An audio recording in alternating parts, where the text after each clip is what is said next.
this has been very like sudden. I've came across your work. I actually can't remember how I came across it. It was, I think, on a Reddit post with the glider that you have been building. But as I've been digging into all of your work, like, I've just been absolutely stunned by the breadth and the depth of the engineering knowledge and how much you've actually made over the years. So uh, I wanted to take some time today to go through your work and how you got to this point. And yeah, just what's your background? Like, how did you get into all of this? Well, I'll start out by saying 15 years to see. Yeah, 15 years ago, when I was a young lad of 53, I was diagnosed with bipolar disorder, which I had obviously had my whole life, but I never knew. And because of that, my whole life has been driven by bipolar mania. And everything I've done in life has been the result. That's why I call my podcast The Flaming Brain, Yeah, because it's as if my brain has been on fire my whole life. And I go from project to project to project with like no time in between, because it's such a drive that and my whole life I didn't know this was happening, so I never learned how to combat it. I never learned to not let mania take over. So, and then also being that I was dyslexic and ADHD, I graduated high school with a C- average. I had to repeat the second grade. yeah. And yet, when I did my IQ test, I scored so incredibly high, I had to retest it twice and then go through a series of, I don't know what you call it, clinical something, to try and understand how I could have such a high IQ and yet be so stupid. Well, they know what they say about bipolar and manic depressive is like if you can keep the mania, but like get rid of the depression, then that'll Yeah, be fine. if I can get away from the suicidal depression, Yeah, because this is the thing that people who aren't bipolar, who don't suffer from manic depression, they cannot understand the depth. I mean, everybody in life maybe goes through little depressive periods during times of their life, but I call that depression light. And if that was a cancer, I would call it basal cell carcinoma. But when you're bipolar, you deal with manic depression. If that was a cancer, that'd be stage 4 pancreatic cancer, because it is that awful. yeah. When I On the downside, on the upside, it's yeah, it's absolutely unbelievable. Yeah, I mean, if you look at it, most people in history who have been game changers, who have been brilliant and stuff, have suffered from some form of mental illness, because they come hand in hand. When you have an overly active imagination and a mind that's always going, going, going, it opens itself up to madness. Look at Amadeus Mozart. Okay, he was a brilliant composer, but he was driven just about to the brink of insanity.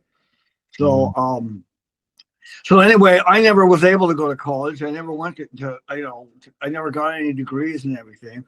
I just had to teach myself everything I've ever done, from working with fiberglass to metal to wood to whatever, and just taught myself kind of like on the job.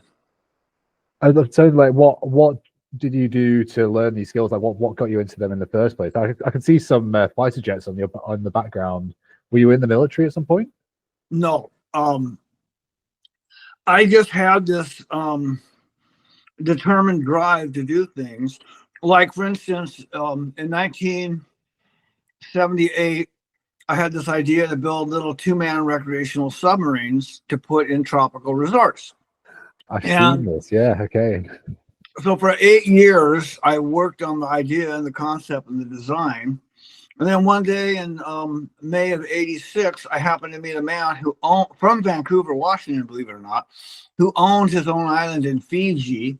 It was called Turtle Island. It's Okay. where they filmed the Blue Lagoon movie with Brooke Shields. Oh wow. And when I was there in '86 and '87, it was 1,200 a day per couple. Today it's about 3,200 a day per couple. Yeah. So I met the owner and I told him about my sub, and after 45 minutes, he offered to fund my whole project, provided I come down and I build a submarine on his island. Yeah. And I had to build every part for that sub as a full-size form, then make a fiberglass mold of it.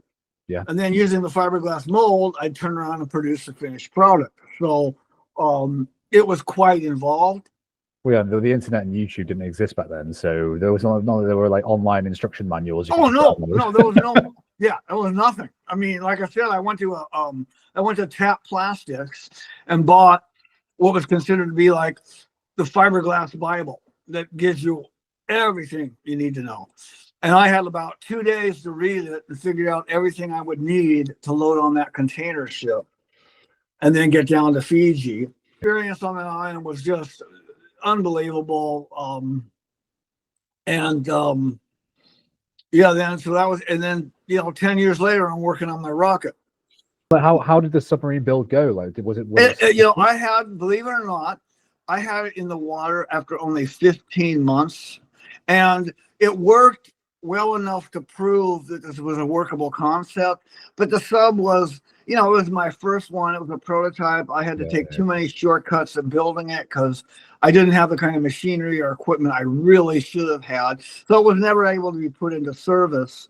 Okay. And then I spent the next year or so going to Australia and Japan and trying to, find people who want to invest in it, but it never happened. But the amazing thing is when I built that sub, there was no such thing as a tourist sub or a recreational sub. There were military subs and then deep water research subs. Which is fascinating now because you've got all of the. Actually, one of the first things that got me into space planes in the first place was going to the submarine exhibition in Dubai, and all of the like single-seater personal subs that were there. Like you're so far in advance of that being it's a market opportunity. It's really exploded from when I was working on it. But I guess I'm a trendsetter. I'm a renaissance. That's the best way to be there. It's the same thing with my rocket. When I started working on my rocket project, I started working on it in 1992 up here in my head. Yeah. And in 96, I bought my property and began working on it for real. And when the media heard about me in 99, I was all over the place. In 5 years, I appeared on 87 television shows, 14 foreign. I mean, I had 3 German networks come to my property to do stories. Two of them came back a year or so later to do an update story. But the reason why I had all the media attention was I was the only game in town. When I started my project, there was no private space industry. There was no one else trying to build a rocket and launch themselves to the edge of space. So I got all the attention because I was the only person doing it. So I remember one time a guy at the Jet Propulsion Laboratory referred to me as like the father of the private space industry because I've been out there trying to do it first. Well, I'm looking it up now because I'm just wondering when Elon Musk managed to get into the space industry in the first place. So that was in the 2000s, but like 2002, I believe. Yeah, which has been like, this is just because it's unbelievable. Like watching the videos, I'll put some of it on screen while the fact that you've got this rocket garden with a capsule on solid rockets, the centrifuge built, centrifuge. Yeah, it's just it blows my mind. Like the fact that there's just so much work and so much passion gone into building that site and that facility. Oh yeah, and it was all in advance of everything that we see nowadays. Because I mean. It's almost funny that the capsule design that you have looks very similar to what Stoke Space are pursuing for their capsule now. Mm-hmm. And it just goes to show that the long tail effects of all the work that you've done in hopefully inspiring a lot of this industry getting started. Yeah, it was really interesting because I was in uncharted territory. I didn't have very many people I could go to for assistance. But in that period of all that publicity, I was, like I said, 87 television shows, a couple hundred radio interviews. I lost track of print stories, but I had over 100 million hits on my website and received more than 18,000 emails from 48 countries. And remember, this was before any social media. There was there was no Twitter, there was no YouTube. This was just television appearances, and then people going to my website garnered all that. AOL. You know, the best part of all that was that during that time, I used to get the most incredible emails from people who had taken away from my story things I never expected. You know, people would tell me that they'd had a dream, but they'd given up on it long ago.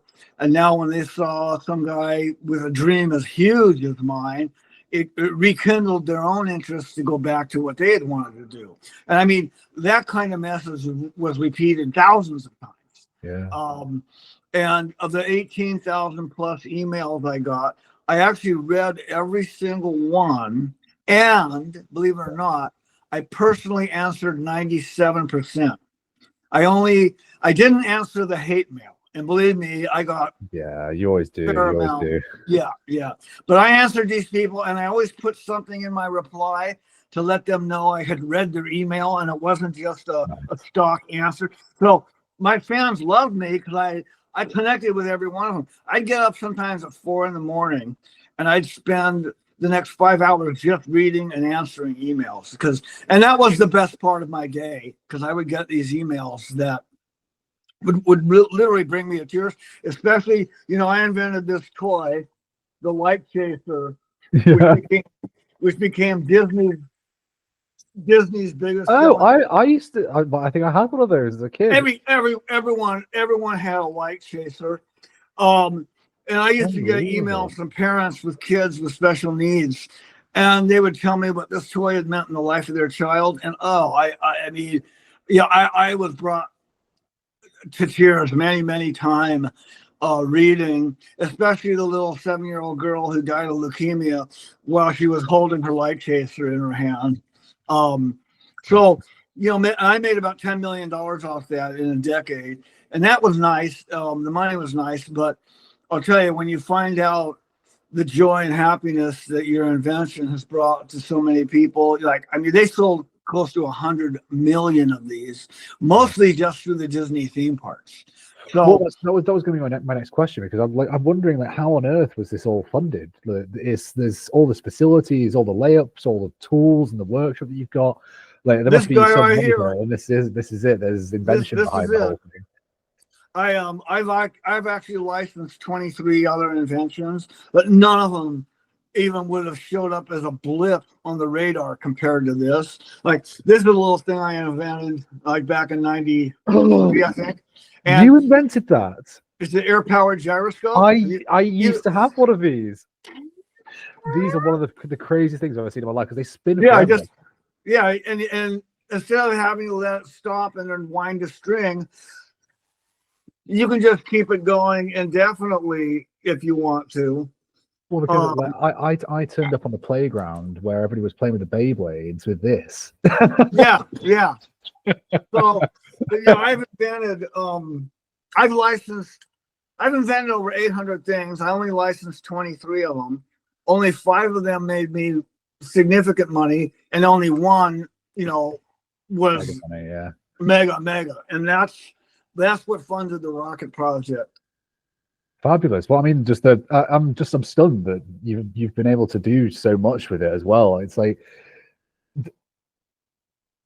so coming from where I'm sat, so I'm from the Open Space Plane project, and we're trying to build an open source space plane. So you'll be able to go online, download a GitHub, has all the plans, designs, software, hardware for building your own version of something similar to what your glider is in your garage. And to see somebody that is already so much further along the path, with workshops, with space, with designs that are already at a certain level that you can put to market, like, it's inspiring for me as well to see that, because there's not many people doing what we're doing. So no, there's a handful. But one thing I want to make sure, everything we're talking about here, this all ended close to 20 years ago. I mean, I worked on that project, ran from 92 to 2006. Yeah. And unfortunately, in 2000, I went to Russia for a week and got to spend a week at Star City training alongside Russian astronauts. Nice. And then 9 months later, I went back And this time I got to fly in a MiG-25 up to 85,000 feet at Wow. 2.5 times the speed of sound, which marks still today the most awesome thing I ever did. Yeah. And especially when we were coming down, we were at 60,000 feet going 1.5 times the speed of the sound. He let me take the controls. No And I way. did barrel rolls left and right at 1.5 times the speed of sound. So, but while I was there, I met and fell in love with this Russian woman, which is the big mistake. 1.5 years later, she and her son got here. We got married. She left me 2 months later. She began pressing abuse charges against me so she could get her Violence Against Women Act exemption to stay here. And she did. And unfortunately, that is what brought about the end of my rocket. I'm sorry to hear that. That sounds because like a really yeah, I was 45, and this was my last hope of having a family of my own, and it was devastating. Of course, yeah, but I mean, I'm coming out of this fresh from having watched all of the demolding videos and all of the cockpit build out that you had with all the with the laptop built in there and the joystick. Was it pneumatically actuated opening closing mechanism on the chair? Yeah. Like, I'm just enamored by the whole thing, and I just want to know as much as you can give away about that. Well, did you notice in the video of my cockpit? Did you ever see the movie 2001: A Space Odyssey? Yes, I saw the HAL unit. Yeah, I had the same HAL 9000 terminal from the Jupiter spacecraft in that movie in my capsule. Wow. Yeah, I mean, this is the whole thing. And I saw like a helmet as well. Were you developing suits at one point? I was actually at one point going to build my own spacesuit and helmet. I built the helmet, and then on my first visit to Russia, we were trying on Russian spacesuits, and the spacesuit that Russians have been using since the earliest days of the space industry is called the Sokol, which means Falcon, KV-2, and it's what's classified as a rescue suit. It's not designed for EVAs outside the capsule. It's not designed for walking on the moon. It's just there to provide an emergency atmosphere in case the capsule loses pressure. People going up in American rockets, they wear their own version of what the Russians. Anyway, so I'm trying on this KV-2 spacesuit, and I wrote a little note saying, I want one of these. And one of the guys that was in charge of our group, because when I went over there to train with the astronauts, I went with 6 other people. We were all, armchair wannabe astronauts. The one luminary in our group was a woman named Wally Funk, who was an extraordinary woman who, back in the early days of the space program, they had the Mercury 7. They were the 7 men training for the Mercury missions. Yeah. Well, what people don't know, at the same time they were training these 9 men, they also had the Mercury 13 women, and they were training 13 women to be astronauts. But Eisenhower had a steadfast rule that only naval test pilots are going to fly into space on rockets. So none of these women ever got to go, even though some of them scored higher than some of the men. Anyway, Wally Funk was one of these original Mercury 13 women, and she went on to be a flight instructor, a commercial airline pilot. She was high up in the TSA. Incredible woman. She was in our group too. Well, the guy in charge of overseeing us was very high up in the Russian Space Agency, a guy named Igor Rudyev, and I actually talked him out of a spacesuit for $15,000. So I got my own Russian Sokol KV-2 spacesuit. It was pretty cool. In fact, the 3 coolest things we did for our training was diving in the neutral buoyancy lab, which is like a 60-foot deep swimming pool with a mock-up of the Mir space station. So we got to dive and swim through the mock-up and try and use wrenches underwater, which is almost impossible. Well, are the suits inflated to the same No, pressure? We weren't wearing spacesuits in the neutral buoyancy lab. We were just wearing scuba gear. Got you. Okay. Yeah. And then the second thing we got to go for a ride in their centrifuge, but they wouldn't take any in our group up over 6 Gs. And when I showed them a video of my centrifuge, first of all, remember, this isn't that long after the fall of communism. These technicians and people there couldn't believe an average citizen could go out and build a centrifuge in their backyard. Yeah, that's the same. This is why I wanted to talk to you about this. Yeah, it's just one of those like just outside the boundaries realm of possible. Yeah. And so when they saw that I had my own, they did take me to 8 Gs, but Nice. everybody else in my group only got 6 Gs. And then the third and the coolest thing we did were the flights in the Russian version of the Vomit Comet, the Ilyushin 76 that does the zero gravity flights.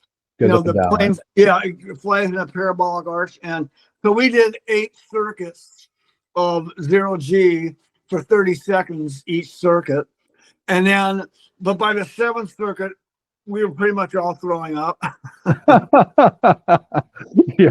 Well, it's all going to go somewhere so at the end of the day. But what happens when you go to 0G, the equilibrium in your ears gets a little bit out of balance, right? Okay. And the moment the gravity comes back on, it locks in place where those 2 levels were.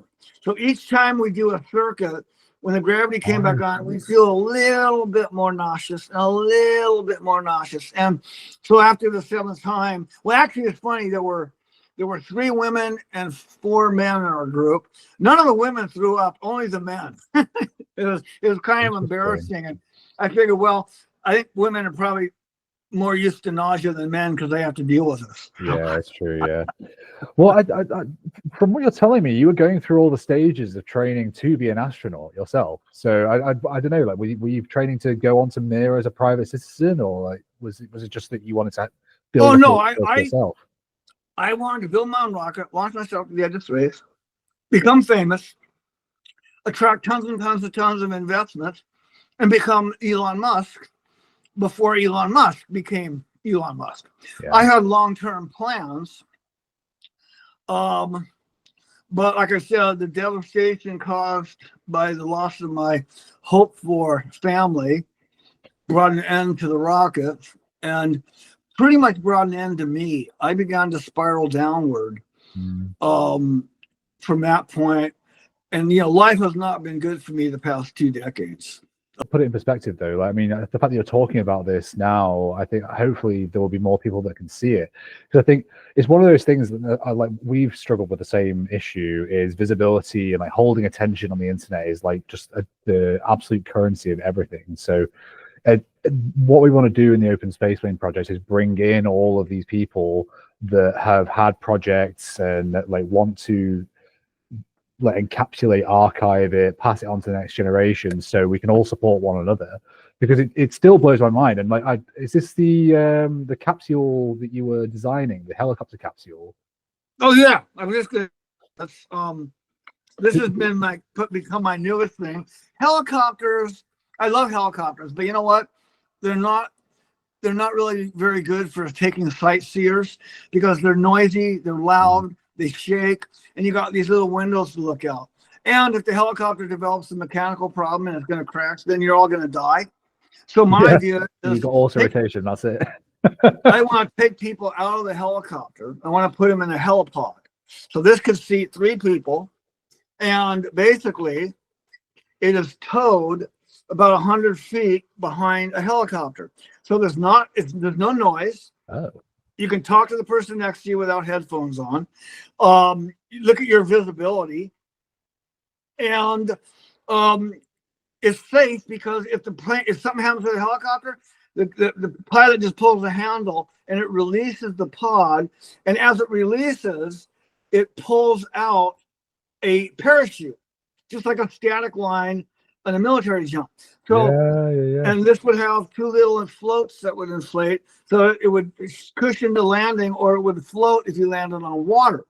But when I was working on this, I thought, hey, what about Hurricane Helene? What about Hurricane Milton in Florida? Look at all those stranded people. So if you have these being used for sightseeing, in the event of a natural disaster where you need to evacuate people, and helicopters oftentimes cannot land because they're on water or there's trees or unequal or uneven terrain. So you could you could retask one of these in a matter of minutes by adding a little ladder here with those floats. And you could use this to rescue people by dropping it right onto the water or onto the roof of a house or on uneven ground. People scramble aboard and you fly them away. So when I invent things, I always like to try and create things that have dual usage. Yeah. So this could be used for sightseeing or it could be used for saving lives. Well, I guess the reason why I actually wanted to speak to you about this in particular is because I don't know if you've ever you watch any anime. There's a one called Cowboy Bebop. It's one of my personal favorites. But in that whole, it's quite hard sci-fi, so they go into a lot of details about the technical elements of how they build their space planes and spacecraft. And they have this thing called a mono system, and it's a pod that has reaction control on it on the frame. Mm-hmm. But also is a unit that can pop out in and go into any airframe. So it's like something like this would be the pod that can, like, almost like an escape pod for something, but have these multiple uses. It would have like just have a standard API that can work with any airframe, given it has the right connections and software stack. The fact that you were so far ahead of everything, like it's like the glider that you built is the same form factor as the one that I've been designing in VR over the past like 4 or 5 years, and it's mind blowing just that the fact that you had that intuition before anybody else is doing it. I just think it really it mandates our attention and it mandates us treating that work with respect. Well, that's why I wrote my book, The Chronicles of Mania. Oh, amazing. the inventor, the dreamer, and the madman. So there's my hovercraft. Yeah. There's my submarine. There's one of my rockets. No, there's my rocket. And there's my Mickey Mouse light, or there's one of my light chasers. And, amazing. This is my autobiography about what my life has been like. Yeah, well, what I'll do is I'll link your YouTube and your podcasts in the video description of this video as well. So people will be able to find everything associated with you. And I think that's I think I just posted my 95th episode. But with that, Brian, I wanted to thank you for your time. Like, I appreciate you running me through this, and I know you say you're on hard times right now, but just from my perspective, speaking to you about this, it brings me a lot of hope that you were able to get anywhere with this, and I hope that when people see this, they latch on to what you're doing. So I think that's something we want to change over the next few years, is us putting other people in the community around us ahead of ourselves. So if people are seeing this, I implore you to get in touch with Brian and to help support him in his work. There are the kids coming up through social media, and they are just obsessed with space and obsessed with rocketry and obsessed with space planes in a way where they will build their entire identity around it. These anonymous accounts where all they post about space all day, every day, and they need mentorship.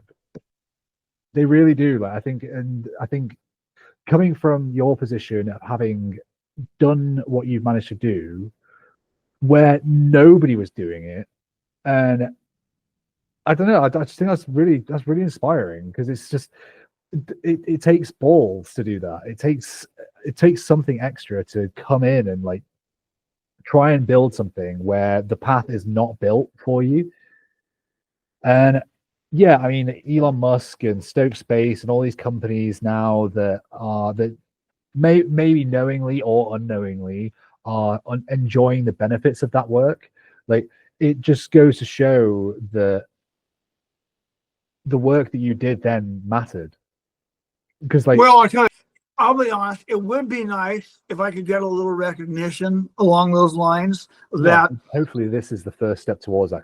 Hopefully I want to put you in that position. Yeah, I don't need people's acceptance or their worship of me by any means. However, it would be nice if people understood that when I started my project, I was the first person ever to come out with such an audacious plan. Just like when I invented this little toy there were no light toys on the market. There was only this one thing called Light Bright, which were a bunch of these little pegs, but there were no motion light toys on the market. Now the market's flooded with them. Yeah. But this one was first. And yeah, I've never made it into the Toy Inventors Hall of Fame.